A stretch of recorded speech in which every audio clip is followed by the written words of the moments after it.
Voilà, bonjour tout le monde. Page 9 du chapitre 3. Ici, nous traitons de la formation de la rouille.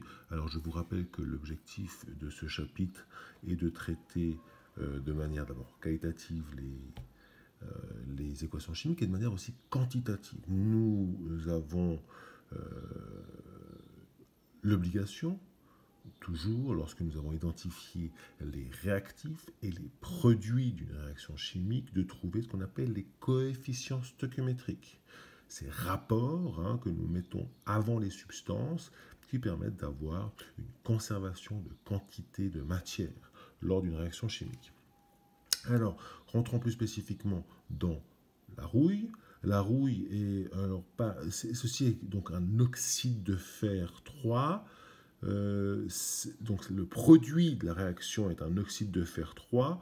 Un oxyde de fer 3, pourquoi 3? Eh bien, vous avez, j'imagine, vu que cette substance-là contient un métal, le fer. Donc, si vous avez un métal et un non-métal, vous avez ce qu'on appelle des liaisons ioniques.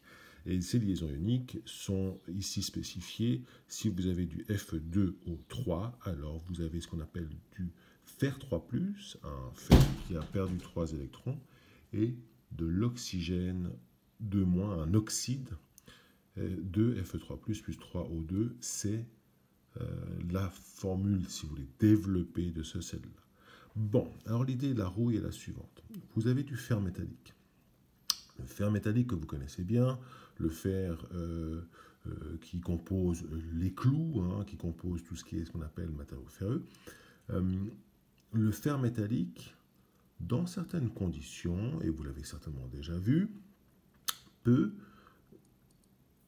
gagner une coloration rouge. Cette coloration rouge provient du fait que le fer métallique perd des électrons. Et qui est capable de prendre ces électrons? C'est l'oxygène gazeux. Alors ceci se passe dans un milieu aqueux. Nous en verrons plus spécifiquement les conditions en deuxième année. Mais vous, ce que vous êtes déjà capable de faire, c'est, en sachant qu'un atome de fer et une molécule d'oxygène doivent finalement réagir ensemble, mais de manière stoichiométrique, pour obtenir un Fe2O3, ce produit-là n'est pas discutable. Alors, vous, ce que vous faites, c'est trouver les coefficients stoichiométriques. Alors, nous voyons qu'ici, il y a 3 oxygènes après la réaction. Nous n'avons que 2 oxygènes avant la réaction. Nous voyons que si nous avons 2 oxygènes avant et 3 après, il nous faut trouver un plus petit multiple commun. Le plus petit multiple commun, c'est 6. Alors, on va partir du principe que nous allons former 2 Fe2O3. 2 Fe2O3 après la réaction. Si 2 Fe2O3 après la réaction sont formés, alors nous avons, après réaction, 4 atomes de fer. Et après donc 4 atomes de fer, voici le 4. Après la réaction, il y a 6 atomes d'oxygène, donc 3 fois 0,2, fois oxygène, O2. Voici les 6 atomes d'oxygène avant la réaction.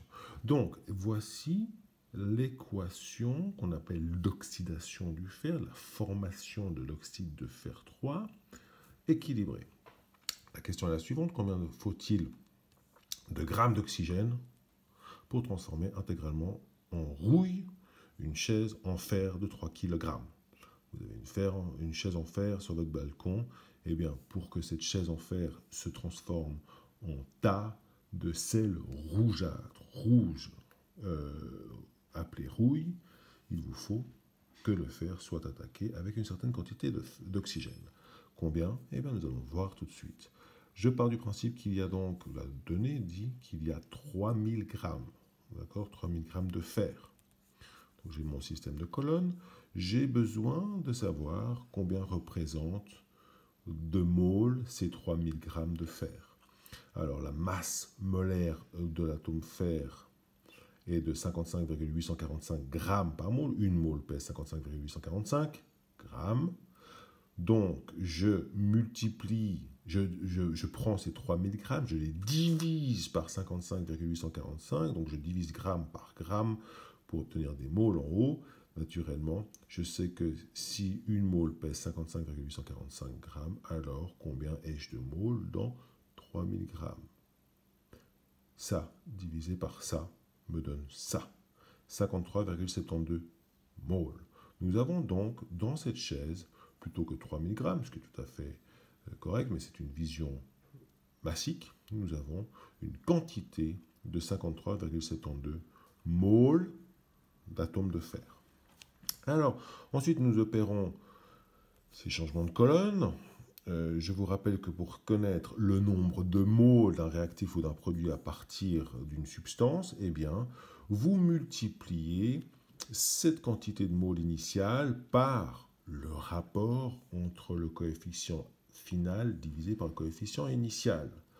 Je pars d'ici, je vais ici. Pour faire cette opération sur toujours la quantité de moles, ça ne marche pas naturellement sur la quantité de masse, mais la quantité de moles, eh bien, je multiplie cette quantité par 3 divisé par 4, fois 3 quarts. Naturellement, 4 fer nécessite 3 O2.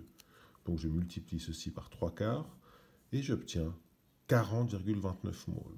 Le nombre de moles d'oxygène qui nécessite la réaction du fer ici est de 40,29 moles. La masse molaire de l'oxygène est de 31,99 grammes par mole. Donc je trouve tout naturellement, en faisant ceci fois ceci, donc les grammes par mole fois des moles, je trouve qu'il me faut 1,288 kg d'oxygène. 1288,88 grammes d'oxygène. J'ai répondu à la question, on va juste aller un tout petit peu plus loin.